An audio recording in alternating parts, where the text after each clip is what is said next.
Olá, tudo bem? Bom dia, boa tarde, boa noite. Não sei quando é que você vai assistir essa gravação.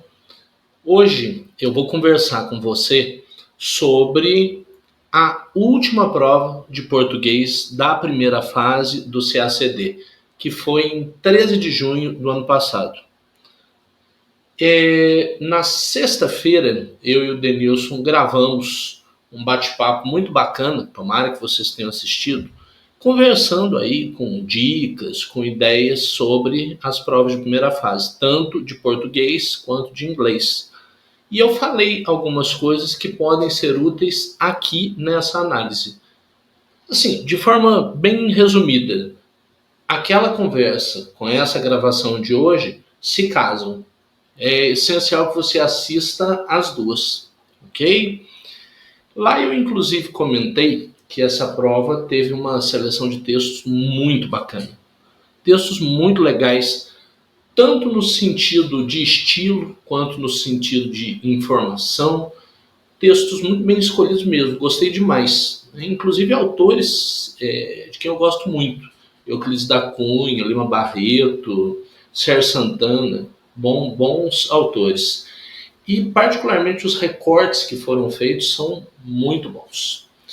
Lá na conversa, lá no bate-papo que eu tive com o Denilson, eu falava um pouquinho sobre a leitura de textos, como nós devemos fazer uma leitura geral, uma leitura global, para entender o sentido do texto como um todo, para depois passar para possíveis análises, para responder questões e por aí vai. Né? Então, por exemplo, vamos logo dar uma olhada, deixa de suspense, né? Vamos logo dar uma olhada aqui nesse primeiro. Esqueci de uma coisa. A prova com a qual eu estou aqui é a tipo A, né? Por questão de ser mais simples de procurar, né? A gente pega a primeira. Tá? Claro que tem as mudanças de ordem para os outros tipos, mas aí dá para ir reconhecendo, tudo bem? Então, por exemplo, uma página em branco para responder as questões 1 e 2. Esse é um texto que eu considero pequeno, olha só, são 37 linhas, e 37 linhas pequenas, né, numa formatação aí bem apertadinha, e eu considero pequeno. Né? E é um trecho muito legal. Uma página em branco. Uma página em branco a oferecer todas as possibilidades. O papel aceita tudo. A angústia por haver todas essas possibilidades não se toca ainda coisa alguma. Então escolher uma entre as possibilidades, o que traça um limite. Escrever é traçar um limite. Olha que definição legal, né? Valeria sublinhar. Escolhe-se uma primeira letra, U, uma primeira palavra, uma primeira frase, título, uma página em branco. Como se escolhe uma camisa, um filme, um itinerário de viagem, um partido político? Incorpora-se um destino. Como se escolhe uma entre as mulheres possíveis e com ela se irá gastar os melhores anos de nossa vida. Os melhores anos da vida. Não tem nossa nenhuma ali. Pronto, está escolhido. Tipos negros mancham agora uma página branca. Comprometida, é só seguir o fio. Mas que fio? Legal, né? Que fio? Se você está escrevendo e a página está em branco, né? Seguir o fio. Qual fio? É legal pensar, né, a escrita, né, ela nasce há muito tempo, né, a partir de tecido mesmo, né, tecido e texto, inclusive tem a mesma origem no latim. Então essa coisa do fio da escrita, né, vem de longa data. Está-se aqui sozinho, sentado à mesa, e colocou-se na máquina uma página em branco com todas as possibilidades possíveis. Como lá fora, um universo cheio de vidas escolhíveis. Então, que se encarne numa dessas vidas, vias fios, que se ponha lá entre as vozes, os gritos, os risos. Fazer o percurso das ruas, artérias, os bares, as favelas, a prostituição, os rituais, os crimes. Ou quem sabe, apenas permanecer numa casa, caixa, onde no quarto durmam crianças. No fogão haja um resto de comida e na cama esperando certa mulherzinha. De qualquer modo, é preciso que entre os dedos, a mente, as teclas não se interponham mais do que uma membrana, um cordão líquido, umbigo, e, escorregando outras palavras negras, avancem mais na floresta do branco. Teçam lá dentro o tal fio. Um livro que, dentro de nós, já poderá estar escrito, como se cada homem já nascesse com seu próprio livro. Deixar, pois, o itinerário a este acaso necessário, predestinado, que a mulher, a viagem, a história e a história, de certo modo, o escolham, ao invés de serem escolhidas. Livrem-nos de escolher por si mesmo entre todas as hipóteses do possível e libertem-no de qualquer possibilidade porventura escolhida. Tem algumas ideias bem interessantes, né? Não dá para eu comentar detalhadamente como eu falei lá no bate-papo com o Denilson. Agora era a hora de você voltar trecho a trecho. Mas eu acho que vocês vão concordar comigo. Tem algumas ideias aí bem claras, né? A ideia do fio que você tem que tecer e seguir ao mesmo tempo. A ideia do branco, né? A página em branco. Né? Já se diz, né, muito que o terror do escritor é a página em branco. Né? Muitos de vocês, com certeza, já passaram por isso, né, num mestrado, num TCC, aquela sensação de ficar olhando, poxa, e agora, o que eu escrevo? Né? E tem também essa... Eu gosto muito desse trecho que diz ali: a história te escolhe e você não escolhe a história. Né? Você já faz parte de algo que você vai desenvolvendo, como se cada homem trouxesse o seu livro. Isso é muito interessante. Perfeito? Então a gente tem uma discussão bem legal. É do livro O Concerto de João Gilberto, no Rio de Janeiro, já citei o Sérgio Santana. Um livro muito bacana, para quem quiser, puder, tiver a fim de ler. Tá? Bom, vamos dar uma olhada aqui na primeira questão, para a gente pensar um pouquinho sobre as alternativas que estão colocadas, não é? Com base nos aspectos linguísticos e semânticos do texto, julgue, certo ou errado, os itens a seguir. Não é? A mecânica aí da prova que vocês já conhecem. Não é? 4 alternativas, 4 sentenças, 4 pensamentos, não importa. 4 opções aí para você colocar certo ou errado. Bom, em textos literários, por vezes, infringem-se as regras da gramática normativa. Quem for acompanhar o meu curso na plataforma vai ver que nós vamos ter um módulo que nós vamos falar muito sobre isso.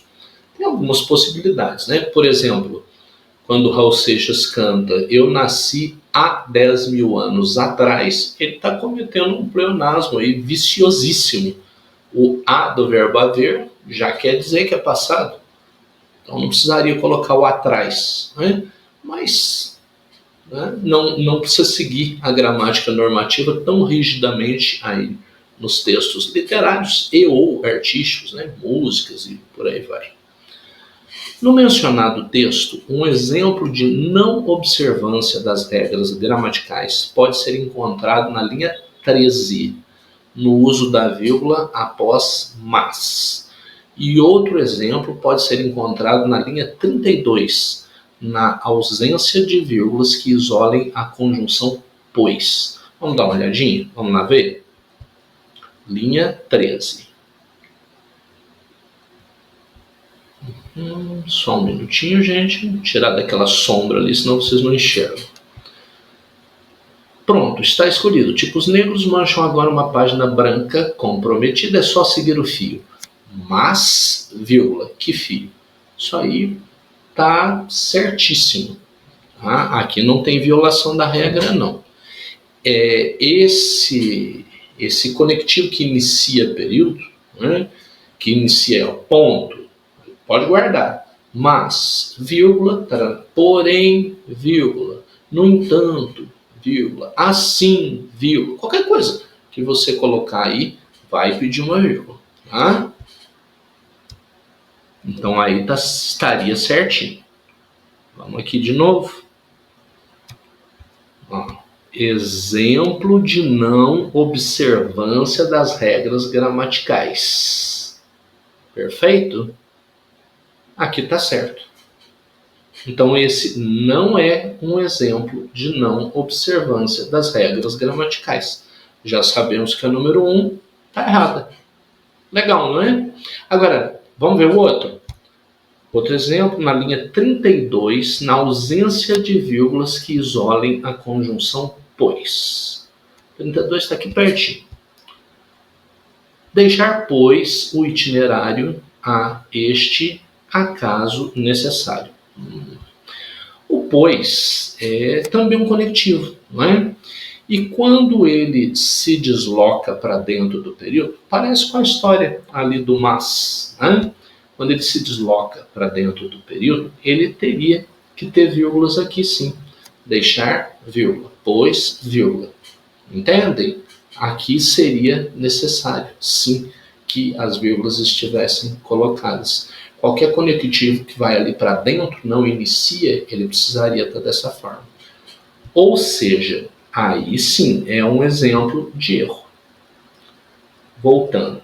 Aqui, ó, aqui não é. Mas, vírgula, que fio. Aqui está certinho. E o pois, cadê o pois? Cadê você, danadinho? Está aqui, linha 32, deixar, pois, o itinerário. Aqui está faltando vírgula. Ou seja, nós temos que dizer mesmo que a número 1 está errada. Porque o mas não é um exemplo de violação das regras da gramática. O pois é. Perfeito? Tranquilo, né? Acho que dá para entender bem. E aí a gente já tem uma dica bem legal na questão gramatical. Número 2 diz assim: a partícula se em está-se aqui sozinho, sentado à mesa, na linha 15, funciona como índice de indeterminação do sujeito. Com certeza. Com certeza. Aqui, como é que eu vou saber quando que é índice de indeterminação do sujeito e quando que é partícula apassivadora, né? Quando que é o famoso pronome apassivador. Quando você diz assim, alugam-se casas. Casas são alugadas. É perfeitamente possível passar da voz passiva sintética para a voz passiva analítica. Esse se, então, é um pronome apassivador. É possível transitar entre as vozes passivas. Perfeito? Agora, quando eu digo assim, precisa-se de empregados, não teria jeito de falar de empregados são precisados. Percebe? Não faria muito sentido. Não tem jeito. Então, isso é índice de indeterminação do sujeito. Aqui é exatamente isso que está acontecendo. Está-se aqui sozinho, sentado à mesa. Como é que você vai mudar isso? É estado aqui sozinho, sentado. Percebe? Impossível fazer a conversão de voz passiva sintética para voz passiva analítica. Não tem jeito, não é? Então, é índice de indeterminação do sujeito. Certíssimo aí. Então, nós temos errado e nós temos certo. Número 3. O trecho. Ou, quem sabe, apenas permanecer numa casa, caixa, onde no quarto durmam crianças, no fogão haja um resto de comida e na cama esperando certa mulherzinha. Poderia ser reescrito mantendo-se a correção gramatical e os sentidos do texto da seguinte forma. Ou, quem sabe, apenas permanecer em uma casa caixa. Apenas permanecer numa casa caixa, onde no quarto, casa caixa, aí já não quer dizer exatamente a mesma coisa. Cujos quartos durmam crianças, em cujo fogão haja um resto de comida e em cuja cama haja uma certa mulherzinha esperando. Os cujos estão até bem aplicados, né? É um pronome relativo que sempre dá um trabalho danado. Cujo tem que envolver sempre posse.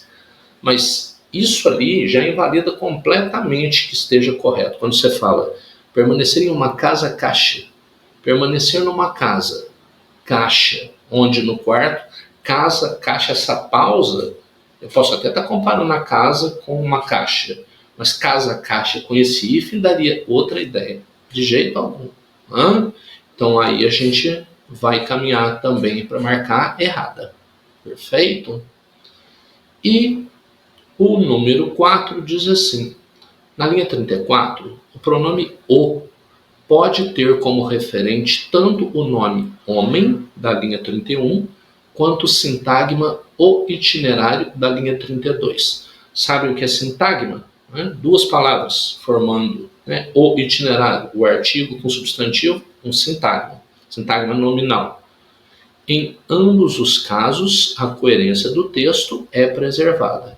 Vamos descobrir pronome o na linha 34. Se faz referência a homem e o itinerário. Vamos ver. Como se cada homem já nascesse com seu próprio livro. Deixar, pois, o itinerário a este acaso necessário, predestinado, que a mulher, a viagem, a história e a história, de certo modo, o escolham, ao invés de serem escolhidas. Pois é, aqui é danadinho. Caso vocês forem lá nos arquivos e derem uma olhada no gabarito, vocês vão ver que tinha sido considerado como certo, depois mudou e colocou errado. Porque esse pronome ali, o o, que está na linha 34, de certo modo, o escolham, esse pronome oblíquo, ele faz referência ao itinerário. Deixar, pois, o itinerário a este acaso necessário, que a mulher, a viagem, a história e a história, de certo modo, o escolham ao invés de serem escolhidas. Quando a gente vê ali um livro que dentro de nós já poderá estar escrito, como se cada homem já nascesse com o seu próprio livro,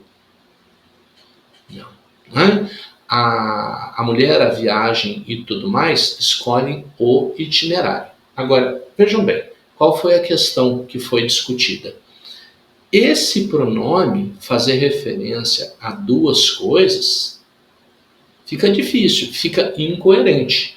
Porque deixar que a mulher, a viagem, a história o escolham, ao invés de serem escolhidas, isso pode fazer referência ao homem, mas aí não faz referência ao itinerário. Você altera o sentido. Vocês conseguem me entender? Você altera o sentido completamente. Deixar que tudo isso escolha o homem. Deixar que tudo isso escolha o itinerário. Olha só, resumindo, de uma forma bem simples, dificilmente um pronome oblíquo faz referência a duas coisas que estão antes dele sem ter qualquer tipo de problema. Geralmente faz a um ou a outro.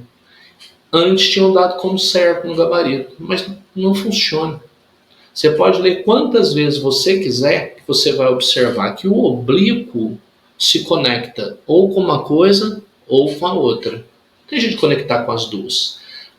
Até consigo entender a lógica que tinha ditado aí no início. Por quê? Que eles escolham o homem e o itinerário. Beleza, mas gramaticalmente o pronome oblíquo não faz isso. Não faz sentido. Percebem? Então acabou que o gabarito foi alterado e colocou-se como errado mesmo. Tudo bem? Então, na verdade, ficou errado, certo, errado e errado. Aqui na questão 2, tem um bocadinho de literatura, uns conceitos bem legais. Como é usual, considerando as ideias e os sentidos do texto, julgue os itens a seguir. Como é usual em textos literários, no texto apresentado, observa-se o emprego recorrente de figuras de linguagem. Com certeza, né? Mesmo textos não literários têm muitas figuras de linguagem, que dirá os literários. Tais como a prosopopeia. que é prosopopeia, gente? Personificação. Né? É quando você atribui características, ações humanas a objetos inanimados ou a animais. Né? Então você diz assim: o papel aceita tudo. E tipos negros mancham agora uma página branca. Tá. O papel aceita tudo é personificação. Quem aceita é ser humano. Né? O ato de aceitar, né? Ele é ligado ao ser humano.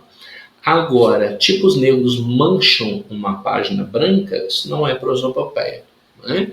Eu posso falar que as blusas pretas mancharam as blusas brancas na máquina. Né? Manchar não é uma ação necessariamente humana. Perfeito? Então ficamos aí no número 1, na alternativa 1 da questão 2 como errada. A segunda alternativa, bem pequititinha, ela fala assim: para o autor do texto, uma página em branco corresponde a um universo cheio de vidas escolhíveis. Provavelmente certo, não é? 17 e 18, tá aqui, olha só. Está-se aqui sozinho, sentado à mesa, e colocou-se na máquina uma página em branco, com todas as possibilidades possíveis. Como lá fora, um universo cheio de vidas escolhíveis. A própria lógica do texto mostra que isso está certo. Acho que essa aí é bem simples. A número 3 diz assim, deixa eu abaixar um pouquinho aqui. Abaixar não, né? Subir, né? É que abaixa o cursor e sobe a página. O autor implicitamente apresenta uma crítica a dois modos de vida distintos. O de quem se envolve com a criminalidade, em que se faz o percurso das ruas, artérias, os bares, favelas, a prostituição, os rituais, os crimes. Linha 20 e 21. E o de quem se contenta com a mesmice e a previsibilidade, em que se permanece numa casa, caixa, onde no quarto durmam crianças, no fogão haja um resto de comida e na cama esperando certa mulherzinha. Veja, essa é perigosa, essa já não é tão simples como a anterior. Porque, aparentemente, você batendo o olho assim de primeira, você fala, bom, tá certinho, né? Quando a gente gravou o bate-papo sexta-feira, eu falava muito da importância da bagagem literária para você ir se acostumando com determinados textos. O Sérgio Santana, ele, um grande escritor pós-moderno, ele sempre falou muito, sempre escreveu muito sobre essa sociedade muito fragmentada, diversificada, múltipla, em que a gente vive, que a gente constrói e em que a gente vive. Né? Essa é uma questão central para ele. Na verdade, quando ele fala isso, em que se faz o percurso das ruas, artérias, os bares, as favelas, a prostituição, os rituais, os crimes, né? E depois uma casa, caixa, crianças, fogão. Na verdade, o que ele está criando é uma multiplicidade de cenário. Não necessariamente uma crítica social. Né? A coisa da página em branco, no sentido de construirmos nossos fios, seja de um jeito, seja de outro. Percebem? Tem um conto dele muito bom, que eu recomendo a leitura, chama Cenários. Ele mostra isso muito claro, como o Sérgio Santana lidava com essa questão naquele momento, né, de observar essa sociedade. E pelo menos nos anos 70, 80 para frente, muito diversificada, né, toda cheia de alternativas, muito complexa, ao mesmo tempo muito complicada. E é mais ou menos isso que ele quer mostrar. E na medida em que construímos os fios, né, não necessariamente uma crítica. Perfeito? Então, errado, certo, errado. Nos dois últimos parágrafos do texto, linhas de 30 a 37, o autor sugere que se deve deixar-se levar pelas escolhas que a vida faz, visto que, embora não se perceba, cada homem já nasce com o próprio destino traçado. Bom, será que ele disse isso? Deixar, pois, o itinerário a este... Não. Vamos voltar. Um livro que dentro de nós já poderá estar escrito, como se cada homem já nascesse com seu próprio livro. Deixar, pois, o itinerário, a este acaso necessário, predestinado. Que a mulher, a viagem, a história e a história, de certo modo, o escolham, ao invés de serem escolhidas. Livrem-no de escolher por si mesmo entre todas as hipóteses do possível e libertem-no de qualquer possibilidade porventura escolhida. Nos 2 últimos parágrafos do texto, o autor sugere que se deve deixar-se levar pelas escolhas que a vida faz. Visto que, embora não se perceba, cada homem já nasce com o próprio destino traçado. Gente, honestamente, foi exatamente isso que ele disse? Lê de novo, volta lá, lê esses 2 parágrafos. Foi isso que ele disse? Que se deve deixar levar, na verdade? Não é isso que ele está dizendo. Cada um já nasce com o próprio destino traçado. Um livro que já poderia estar escrito, como se a sua vida já tivesse as suas possibilidades dentro de si e você fosse construindo. Em momento nenhum ele tirou a responsabilidade da construção da vida de cada um. Tem muito a ver com o que eu estava falando também na alternativa anterior. Você está sujeito a determinadas possibilidades que te escolhem. Mas não está falando em destino, já tem um destino traçado. Não é nada disso. E quando ele fala assim, livrem-no de escolher por si mesmo entre todas as hipóteses do possível, livre-no de escolher por si mesmo entre todas as hipóteses do possível e libertem-no de qualquer possibilidade porventura escolhida. Ou seja, que tragam a ele as possibilidades variadas e não exatamente só a possibilidade que no primeiro momento venha a ser escolhida. Tem muito a ver com o reflexo do que eu falei no comentário anterior. Essa sociedade fragmentada, múltipla, diversificada, nós somos fruto disso. E vários caminhos e fios vão sendo traçados. Percebem? Então, errado. Coincidentemente, bateu com o número 1 também. Errado, certo? Errado, errado.